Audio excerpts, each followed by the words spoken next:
PK52, the Saturday morning meeting, set up in a green screen setup. So in the background, it all looks black. But the crazy thing about doing green screen is if I've got something to say and I need you to understand something. For example, instead of being in sales, being in education, I've said that for years, I want to educate the level of the understanding of the product that I'm trying to sell. So education becomes key. So a lot of people learn in multiple different ways. Years and years ago, we were very audible learners. You can go back to the day before television. People used to sit in front of the radio and look at the radio. And so they were learning through their ears. They could visualize. It was called a verbal visual. You could see the superhero or the masked Lone Ranger or whatever the show was. In your mind, because of the audio, you could actually picture it. And so we've evolved now because everything now is digital. And so we're very visual learners. So if you're trying to speak to somebody and trying to educate them, trying to make them understand something, and they're a visual learner and all you're doing is talking, then there's a limited amount of information that's being transferred. So I love to be able to talk about stuff. And if I was doing a full podcast right here, then everything I said would be written behind here. It would, so you could read it. And then there would be photos that would host the idea that I'm presenting right now. And green screen setup's easy. Anybody that's in the selling space. let's talk about selling for a second. That is like the worst word, and I don't know, it's almost like a curse word. Oh, I'm not in sales. Listen, if you've ever had somebody tell you no in any situation in your life, and before the end of the situation, they said yes, you're in sales. If you ever asked somebody out for a date and they didn't go the first time and they went the second time, you're in sales. Preachers are in sales. Police officers, teachers are in sales. You know, we're all trying to get information to somebody so they can make a decision, which unfortunately today I'm going to call sales. And so this setup is so easy. And if you're any kind of selling space at all where you're trying to sell a product, an idea, or any kind of community involvement or any kind of special task, you should have a green screen set up somewhere in your home or somewhere in your office because it's very valuable to be able to educate visually, audibly, and kinesthetically. So again, the more people understand, the more apt they are to agree with you, and agreement sometimes ends up being not only a sale, but a lifelong partnership with a product relationship. And that's what we're trying to do. I'm in the automotive space, and the automotive space is very easy. If every single person comes back and buys multiple units from you, then your career is absolutely explosive. Unfortunately, 90+% of the people in any kind of sales industry sell one thing at a time. And they end up usually getting out of the business. And the crazy thing about it is they will spend the majority of their day complaining about what they can't control.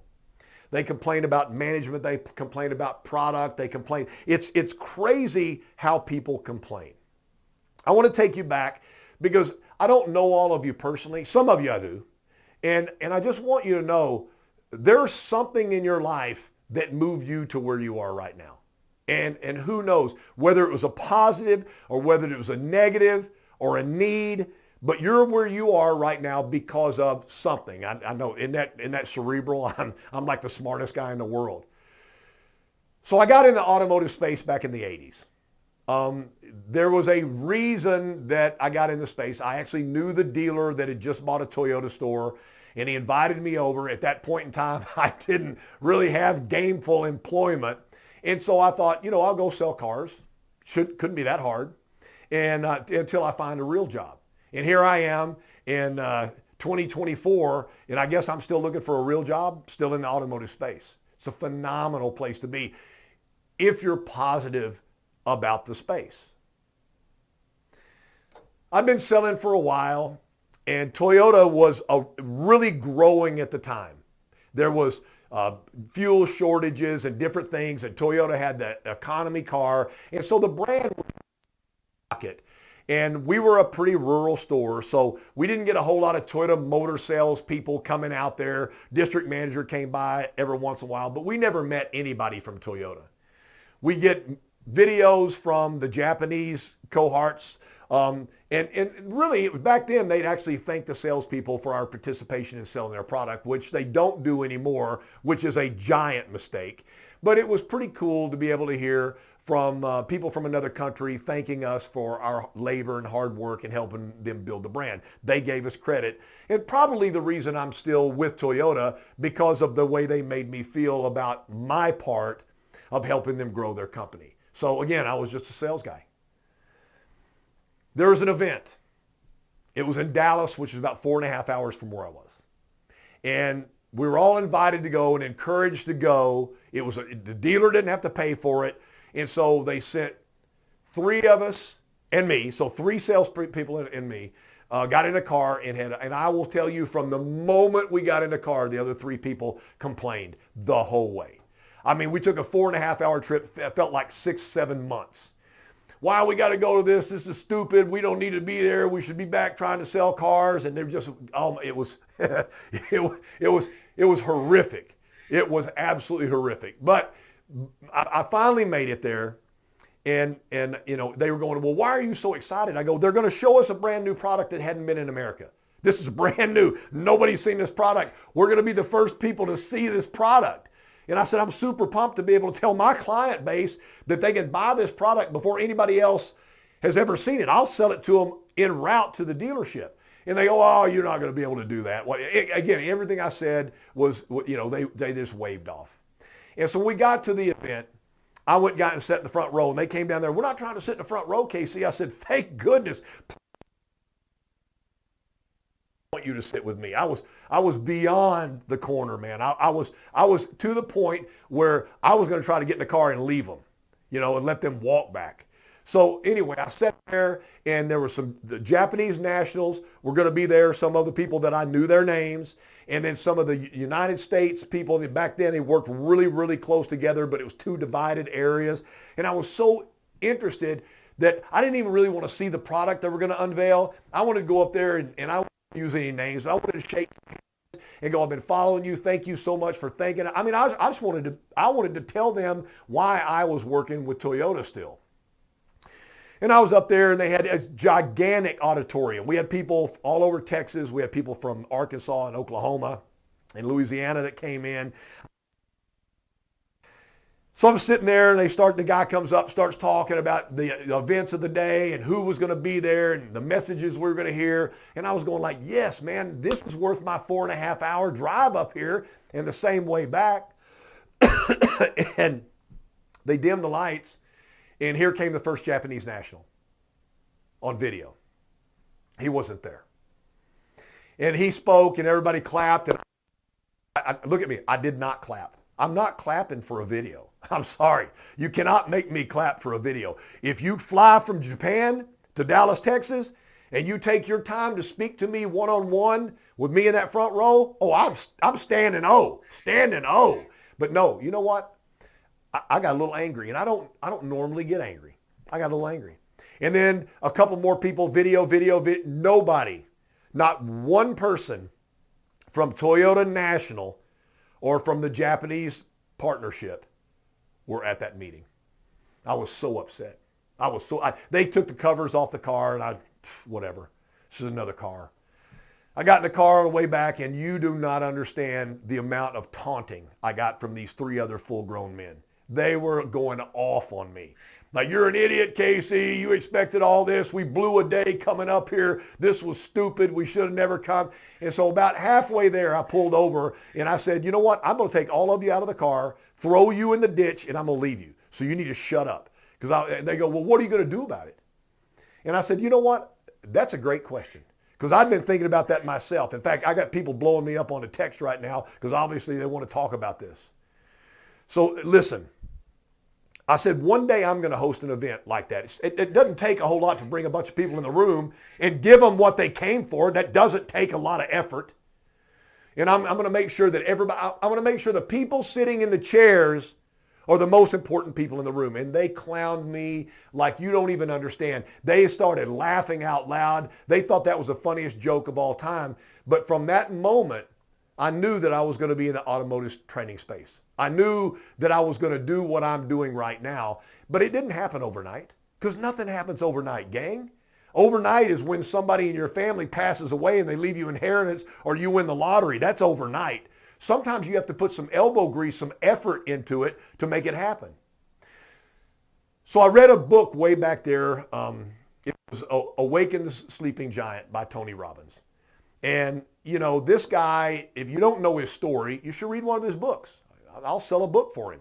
Read his first couple of books and find out where this guy came from. And then look at where he is right now. So the reason I'm giving you this message is because I took my personal time this week, and there's a 3-day seminar that he put on Facebook for free. And I know if you're in the automotive space, I know you saw it. I know you saw it. You opted not to watch it. I watched it. I wanted to find out where this guy had come from. He's got a partner named Dean right now that I've never heard of before. And I wanted to find out what they're doing. Now, obviously, Tony with infomercials because there was no internet, there was no Facebook, there was no social media. So he paid his money, bought a studio, and would create an infomercial to try to sell his product. Well, what was this 3-day seminar about? It was about a new system that they've developed that they're trying to sell. I have no problem with that. If this thing is everything they said, it says it's probably worth the money. And so, but the whole first day and a half, they talked about wake up. Wake up. You're the problem.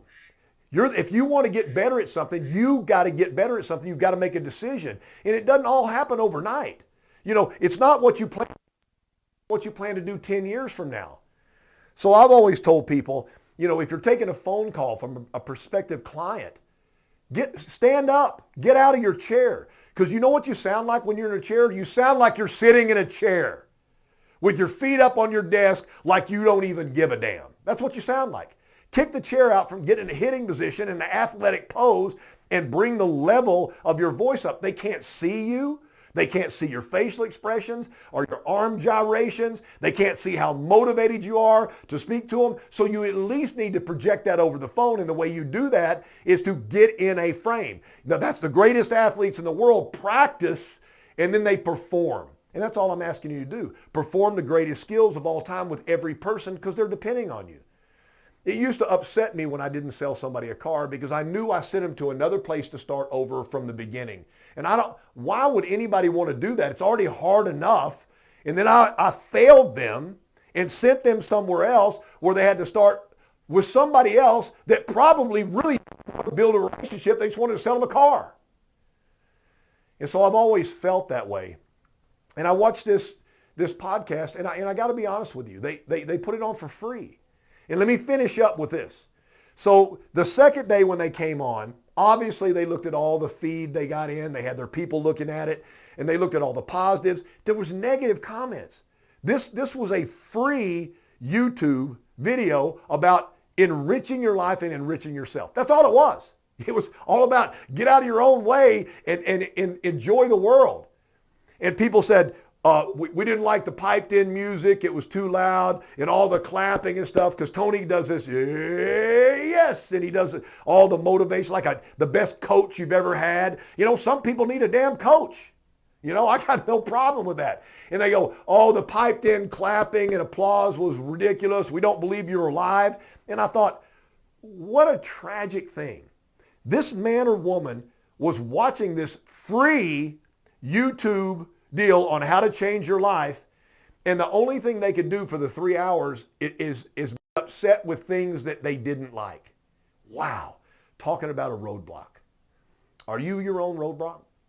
Are you in your own way? Do you find yourself complaining about things that you know you can't change?